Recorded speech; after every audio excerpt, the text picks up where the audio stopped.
क्या मांगे? हम भी सत्येंद्र भैया जी का समर्थन कर रहे हैं, क्योंकि वही मांगे हमारी भी हैं जो इनकी मांगे हैं।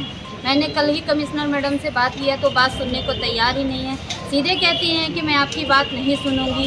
अरे मेरी बात क्यों नहीं सुनी जाएगी? आप जिस व्यक्ति की बात सुन रही हो वो भी तो एक जनप्रतिनिधि है, वो भी तो एक जनता का चुना होना है। आखिर आप बात किसकी सुन रही हैं? और अगर इनमें काबिलियत नहीं है, ये अपनी कमिश्नरी पद का दुरुपयोग कर रही हैं तो इस्तीफा दे दें।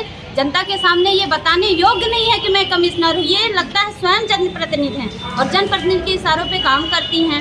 आप सोचिए कि जो भी हमारे वार्ड में पुराने हमारे अधिकारी हैं, कर्मचारी हैं, मुहर्रिर हैं, वो हमको समझते हैं, हम उनको समझते हैं। जब भी काम समझने की, काम करने की बारी आई तो उनको स्थान परिवर्तित कर दिया गया। और स्थान परिवर्तित करने का कारण ही क्या है? क्या कारण है? आप एक व्यक्ति को हजारों जोन दे रही हो। यहाँ तो नगर निगम में चरण बंधन चलता है। जो सबसे ज़्यादा चरण बंधन करता है उसको सर पे बैठाया जाता है। जिसको चरण बंधन नहीं करना आता है उसको ज़मीन से भी मतलब हटा दिया जाता है। उसको कोई पद नहीं दिया जाता, उसको कोई सम्मान नहीं होता, उससे कोई बोलता नहीं है। तो नगर निगम कमिश्नर की ये हाल है कि आप अपने आप को क्या समझती हैं और हैं किसी लायक नहीं। क्योंकि अगर जनता का आप डिसीजन नहीं ले रही हैं सही, आप किसी का आप मतलब एक नेता के कहने पे चलती हैं ये, और जिस नेता के कहने पे चलती हैं तो क्या हम लोग नेता नहीं? हम लोग भी तो जनप्रतिनिधि हैं और जनता से जुड़े हैं, जमीनी प्रतिनिधि हैं हम लोग। एक बड़े नेता के आप कहने पे तो हमारा यही मांगे हैं। हम सत्येंद्र भैया के साथ हैं। हमारी भी है कि हमारे जोन के जो सोहन सुंदर मिश्रा जी हैं उनको भी हमारे जोन में लाया जाए, चाहे जिसके कहने पे या मेरे कहने पे, पर उनको लाया जाए। नहीं तो मैं और आगे भी धरना दूंगी अगर नहीं लाया जाएगा। ये मामला अपनी उपस्थिति को अपने अधिकारों को लेकर मैडम का ये कहना है कि जनप्रतिनिधि शून्य होता है, उसका कोई अधिकार नहीं होता, उसका कोई दायित्व नहीं। जनता में हम लोगों की जवाबदेही है, क्योंकि उन्होंने जनादेश देके हम लोगों को यहाँ तक पहुँचाया है। पर मैडम का कहना है कि पार्षदों की नगर निगम के विकास में कोई भूमिका नहीं होती। जब उनका जो मन आता है वो आदेश निकाल लेती हैं। कभी हम लोगों के साथ एक कोई मीटिंग तक नहीं करती कि पार्षदों से भी पूछना उचित होता है।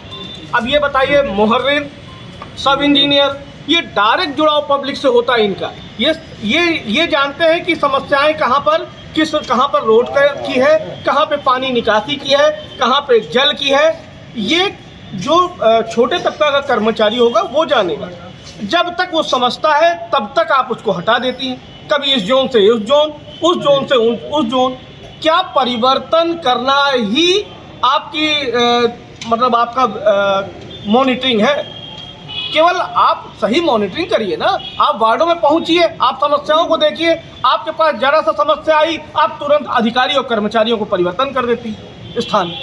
ये कोई बात है क्या? अरे आप कमिश्नर हैं, आप ये एहसास दिलाइए। आपके अंदर है क्षमता तो आप एहसास दिलाइए नगर निगम को ऐसी वर्किंग करके। केवल कर्मचारी और अधिकारियों का परिवर्तन, स्थान परिवर्तन करके इस जोन से उस जोन, ये कोई विकास नहीं। और पार्षदों की ही भूमिका होती है नगर निगम के विकास, चाहे वो पक्ष हो और या विपक्ष हो।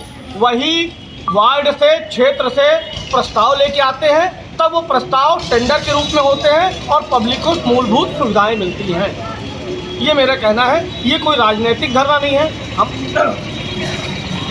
हमारे पास वार्ड 13 की पार्षद नम्रता जी भी हैं, हमारा उन्होंने समर्थन किया है। वो हमारे विचारों से के समर्थन में है। छात्रों ने फांसी लगा दिया, क्या मामला क्या है? पेपर जो है कुछ गड़बड़ हो गया था। ये पेपर में जबकि हालांकि गार्जियन को उसको दबाव नहीं दिए थे, उसी को उसमें वो अपना थोड़ा टेंशन में रहती थी। और उसके पिताजी कल चले गए थे भोपाल AG कॉलेज में था, और पारिवारिक दीपोत्सव था भोपाल, उसमें चले गए थे। माँ और बेटी थे यहाँ। अब उसको हालांकि कोई गार्जियन बोला नहीं है, ना कुछ दबाव दिया है, फिर भी पता नहीं क्या उसको दिमाग में आया। पेपर बिगड़ गया था। हाँ, पेपर गिर गया था। मैथ तो केमिस्ट्री का पेपर था। कहाँ की छात्रा थी ये? केंद्रीय विद्यालय की 12वीं में थी। ये घटना कब हुई है? ये घटना 3 तारीख को रात करीब 9 साढ़े 9 बजे के बीच में हुई। सवेरे आज पता चला? नहीं, सवेरे नहीं पता तो करीब 9:30 बजे चल गया था। रात ही में चला गया था। उसके बाद फिर यहाँ 11 बजे लेके आए हॉस्पिटल, 11:17 में पहुँचे हैं और 11:20 में डॉक्टर घोषित कर दिया। क्या नाम था? भाव्या तिवारी। क्या भाव्या तिवारी, पिताजी का? ब्रजेश कुमार तिवारी। हो गया।